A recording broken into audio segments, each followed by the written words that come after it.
You know, for about 50 years, technological progress it felt like a law of nature, didn't it? It was this promise that our computers would just magically get twice as fast, twice as powerful, every couple of years. But that promise, it's starting to fray. So in this explainer, we're going to dive into what comes next. We're going to explore a new, more realistic, and frankly, a much more interesting set of rules for how progress actually happens.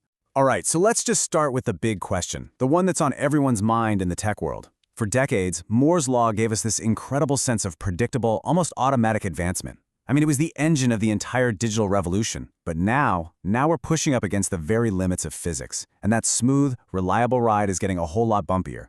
The old map just doesn't work anymore. So this right here, this was the dream of Moore's law.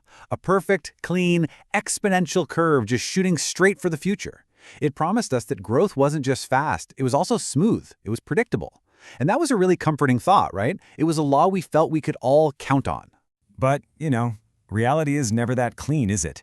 The truth is that progress isn't some perfect curve. It's a messy, jagged climb. You've got these frustrating plateaus where nothing seems to happen, then sudden setbacks, and then, seemingly out of nowhere, these massive leaps forward. And it's that messiness that tells us we need a much, much better model for understanding how things actually move forward. So, this new model starts with an idea called indeterminate Moore's law. What it does is it throws out that whole notion of a smooth, predictable path. Instead, it just embraces the chaos and gives us a framework to understand how progress actually works when you're facing real-world limits. So what exactly is indeterminate Moore's law, or IML? Well, it's a way of thinking about growth as a stochastic process. Now, that's just a fancy word for a path that has some randomness baked into it. Instead of seeing progress as one single, clean line, it sees it as a combination of 4 different forces, all acting at the same time. And this whole process is driven by these 4 competing forces. First, you've got your base growth. That's just the general upward trend of things getting better. But that's being fought by resource limits, the physical walls we inevitably hit. Then there's random noise, the unpredictable bugs, the setbacks, the friction, and finally the most exciting part, breakthroughs, those rare, game-changing jumps that completely redefine what's even possible. Yeah, this is probably the best way to picture it. Progress isn't a clean rocket launch. It's more like a really tough mountain hike. Your base growth is your steady climbing pace, but you're constantly dealing with treacherous terrain. That's all the noise and the limits. And all the while, you're just hoping to find a sudden, hidden path that takes you straight to a higher peak. So that's our new model for raw power. But here's the thing, power isn't the whole story. Now, let's build on that idea, because as we start to enter the quantum era, we face a totally new kind of problem. It's not just about how much power you have, it's about how incredibly fragile that power is. And this is where we run into this idea of the quantum bubble.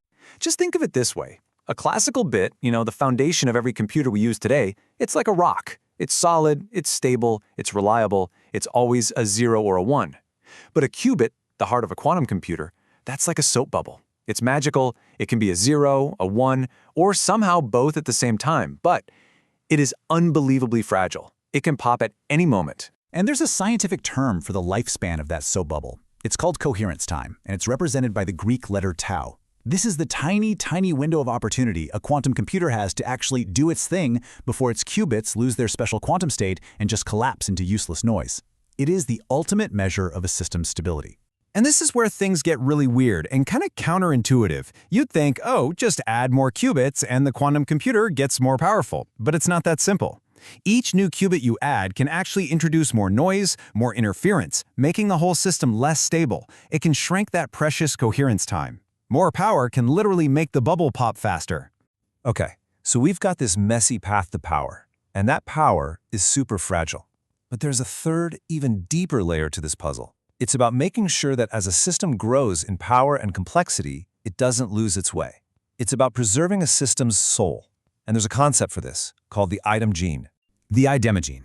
It sounds complex, but just think of it as a score, from 0 to 1.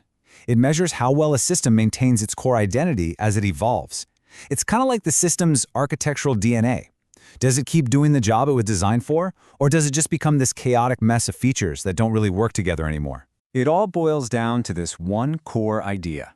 Can a system scale its power while preserving its functional identity and correctness? If a system has a high idemogene score, it can. It grows, it gets more powerful, but it doesn't break. A system with a low score, well, it just becomes a more powerful version of something that's already broken. And you can see what a huge difference this makes. It leads to two dramatically different outcomes. A high IDMOgene score gets you stable, meaningful evolution. But a low score, that just leads to chaotic drift, where the project completely loses its way, even if it's technically getting more powerful. So, why should you care about any of this? Well, it's pretty simple, actually. You can have the most powerful, most stable computer in the entire world, but if its core logic is corrupted, if its IDMOgene is low, it is completely and totally useless. It's just a very fast, very stable machine for getting the wrong answer.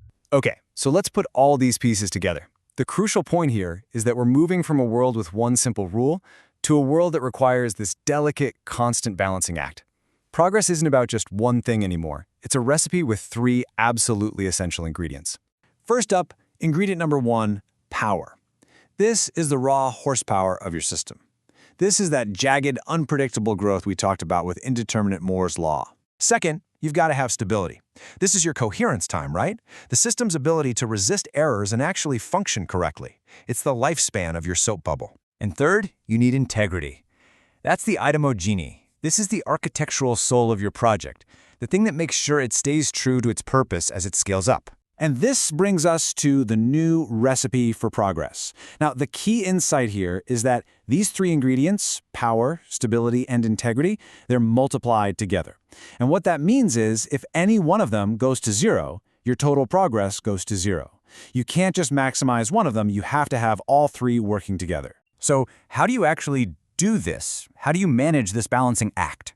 It's through something called the art of optimal control, and it's a continuous loop. First, you have to measure all three variables. Second, you find the bottleneck. Which one of these three ingredients is your weakest link? And third, you intelligently allocate your resources, your time, your money, your brainpower, to fixing that specific problem.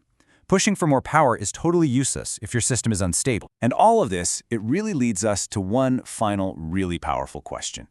The old Moore's law, it made progress feel like this inevitable force of nature, right? Something that just happened to us. This new model, it suggests something very, very different, that progress is the result of thousands and thousands of conscious, difficult choices. And that's really the ultimate takeaway here. The future isn't some smooth line on a graph that we're all destined to follow. It is not guaranteed. It has to be actively built, constantly balanced, and carefully maintained. Progress is no longer a law to be observed, it's a challenge to be met.